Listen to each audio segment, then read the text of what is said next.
wakati kama huu, lakini hawajawezeshwa.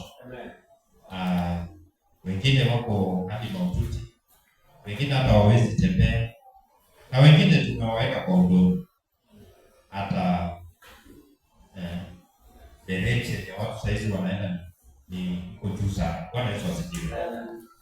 So hiyo yote tuambia pia tuwe tayari, kwa sababu sisi kwamba ni wazuri sana ama tumetenda mazuri sana, lakini ni neema tu Mungu anatupa ili kwamba uweze kumwabudu, uweze kumrejelea, uweze kufanya kazi yake sawasawa na mapenzi yake aliyetuumba. Asubuhi hii nataka tujifunze neno kwa ufupi sana.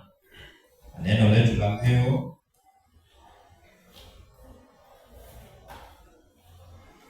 topic ni kwamba umoja ndani ya Yesu Kristo. Umoja ndani ya Yesu Kristo. Na andiko letu kuu linatoka katika kitabu cha Wakorintho wa kwanza, mlango ni wa kwanza, mstari mdogo wa 10. Umoja ndani ya Kristo Yesu ama Yesu.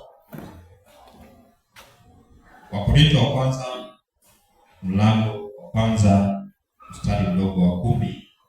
Nitasoma neno lake Mungu linasema, ama kama kuna ambaye amepata pale ili kwamba sisi wote tushiriki, itakuwa vyema kama umepata tusomee. Wakorintho wa kwanza, waraka wa Paulo kwa Wakorintho, waraka wa kwanza wa Paulo kwa Wakorintho, mlango wa kwanza mstari mdogo wa 10.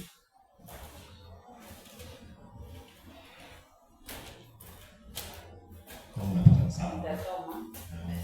Wakorintho wa kwanza inasema hivi: basi ndugu, na wasihi kwa jina la Bwana wetu Yesu Kristo, kwamba nyote mnene pamoja, wala pasiwe kwenu faraka, bali mhitimu katika nia moja na shauri moja. Amen. Hiyo ndio the text yetu, the main ambayo nataka tushike katika mafundisho haya.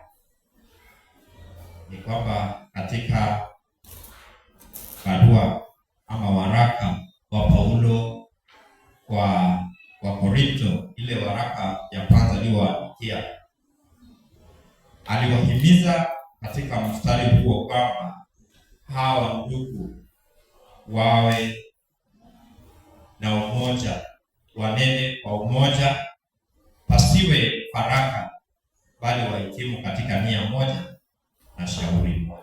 Bwana Yesu asifiwe. Paulo alikuwa ameweza kuhubiri injili ya Kristo katika Wakorintho pale, na ndugu hao walikuwa wamepokea neno, walikuwa wanaendelea na neno, lakini kwa sababu kulikuwa na mgawanyiko ulitokea, wandugu hao waliweza kugawanyika.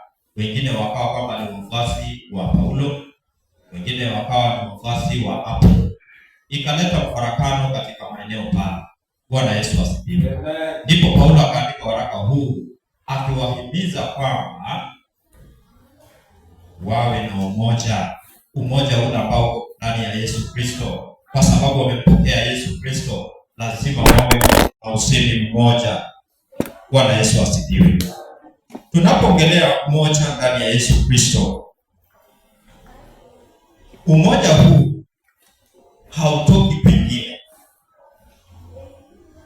Bwana Yesu asifiwe. Inatoka tu kwa yule ambaye tunamwamini, ambaye ni Yesu Kristo. Bwana Yesu asifiwe. Hata tunene namna gani kwamba tunaye Yesu Kristo na hatuna umoja, ina maana kwa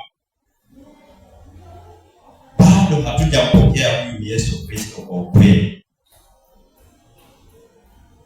Amen. Amen. Kwa sababu umoja haukuji kwa sababu ya ukabila.